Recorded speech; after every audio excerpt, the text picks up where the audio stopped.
এল আর F লাগা আছে দেখেন আছে এল এফ লাগা আছে এফ তে পোল এল তে দেখেন এটা দিয়ে প্রথম কি হবে প্রথম তুলবেন তোমার পর একটা গাড়িটাকে সমতল জায়গায় রাখতে হবে প্রথম তারপর একটা জোর দিয়ে বুঝবেন তারপর আবার ঢোকাবেন বের করবেন তারপরে দেখবেন গাড়ি স্টার্ট দিয়ে সাথে সাথে নক করবেন না কারণ সব কিছু তখন ছড়াই গেছে গাড়ি স্থির অবস্থায় মানে প্রতিদিন সকালবেলায় চেকটা করবেন ঠিক আছে তো এটাতে কি চেক করবেন তারপর এটা দেখেন একটা মাস্টার সিলিন্ডার আছে এটা বলা হয় কি মাস্টার সিলিন্ডার এখানে কি থাকে ব্রেক ফ্লুইড ব্রেক অয়েল বলে আমরা অরিজিনাল কোটার মধ্যে দেখেন যে দেখা ব্রেক ফ্লুইড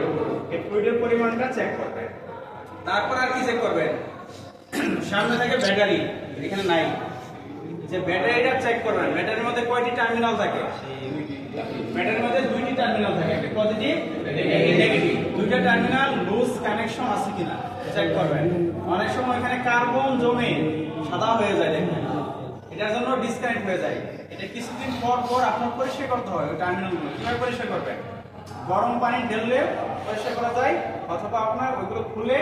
যে ওয়াটার পেপার আছে সিরিজ কাগজ ওটা দিয়ে ঘষে তারপর লাগাবেন কথা বুঝতে পারছেন কিছুদিন পর পর দেখা গেছে ওখানে কার্বন জমে যায় সাদা হয়ে থাকে দেখবেন ব্যাটারি আর কি চেক করবেন নিয়মিত পানির লেভেল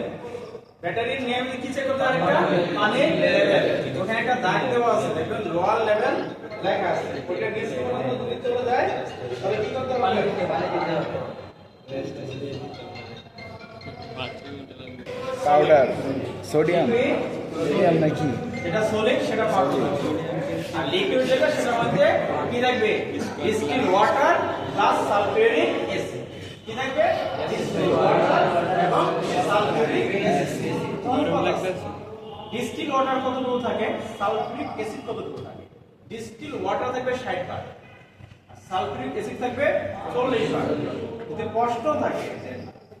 ব্যাটারিতে ডিস্টিল ওয়াটার ও সালফিউরিক অ্যাসিডের অনুপাত কত তাহলে উত্তর কি হবে 60 অনুপাত 40 প্রশ্ন যদি উল্টায়া দেয় ব্যাটারিতে সালফিউরিক অ্যাসিড ও ডিস্টিল ওয়াটারের অনুপাত কত 40 আগে দাও প্রশ্নটাকে বুঝতে হবে কিন্তু বিভিন্ন চাকরি নিয়ে পরীক্ষা এরকম উল্টা করে দেয় মুখস্থ করছেন 60 অনুপাত 40 তো লিখলেন 60 অনুপাত 40 আগে প্রশ্নটা বুঝতে হবে যে কোনটা আগে চাইছে কোনটা পরে চাইছে সালফিউরিক অ্যাসিড 40 বার পানি থাকবে ডিস্টিল ওয়াটার 60 বার প্রশ্ন মধ্যে উত্তর কিন্তু দিবেন এরকম উল্টো করে দেই যে কোন আপনার তো দেখা গেছে এখানে অনেক কাছে শিক্ষিত যারা চাকরির জন্য অ্যাপ্লাই করবে সামনে বিভিন্ন মন্ত্রণালয়ে চাকরির জন্য ড্রাইভিং পেশা এমন একটা পেশা যেখানে আপনার পরীক্ষাগুলো সহজ হয়ে যায় আপনি অফিস সহায়ক পোস্টে আবেদন করবেন মাস্টার্স পাস করে দেখবেন যে একটা পোস্টের জন্য আবেদন দেখা গেছে 2005 টাকা আর গাড়ি চালকে ধরেন অষ্টম শ্রেণী পাস এসএসসি পাস থাকে সেখানে একটা পোস্টের জন্য দেখা গেছে যে 50 জন কম্পিটিশনটা কোথায় গাড়ি চালকে কিন্তু 16তম গ্রেড হালকা আর অফিস সহায়ক কি 20তম গ্রেড কথা বুঝে 18 মিনিট 20 চতুর্থ শ্রেণী আর তৃতীয় শ্রেণী সব দিক থেকে কিন্তু গাড়ি চালকের ক্ষেত্রে এটা কিন্তু চিন্তা করবেন আমরা চাকরির ক্ষেত্রে খুব সহজ চাকরি পাইলে তারা শিখতে হবে খুব সহজ পরীক্ষা দেখা গেছে এই বাংলা ইংরেজি তুমি যেগুলো আসবে একদম নর্মাল এটাতে কি চেক করবেন এটাতে কি চেক করবেন এটা কি চেক করবেন ব্রেক ফ্লুইড ব্যাটারি চেক করবেন পানির লেভেল এবং কানেকশন আর কি চেক করবেন লাইট তো পরে যাবে এখানে আর কি আছে এই ফ্যান বেলটা চেক করবেন একটু চাপ দিয়ে যে এটা টেনশনগুলো ঠিক আছে কিনা এবার চাপ দিয়ে দেখবেন যে লুজ হয়ে গেছে নাকি হ্যাঁ এটা তারপর দেখেন এই হুস পাইপ গুলো এই হুস পাইপ একটা আছে এখানে আছে একটা আপার লোয়ার দুটো হুস পাইপ দেখবেন যে কোনটা ছুটে গেছে কিনা এইগুলো সবকিছু ধরেন চেক করার পর আপনি আসবেন ভিতরে আসার পর এখানে কি দিবেন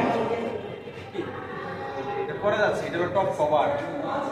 এখানে আসবেন এখানে আসার পর একটা সুইচ আছে দেখেন এখানে একটা সুইচ এই সুইচের মধ্যে আমরা কি দেই চাবি দেই না এই সুইচের কাজ কয়টা বলতে পারবেন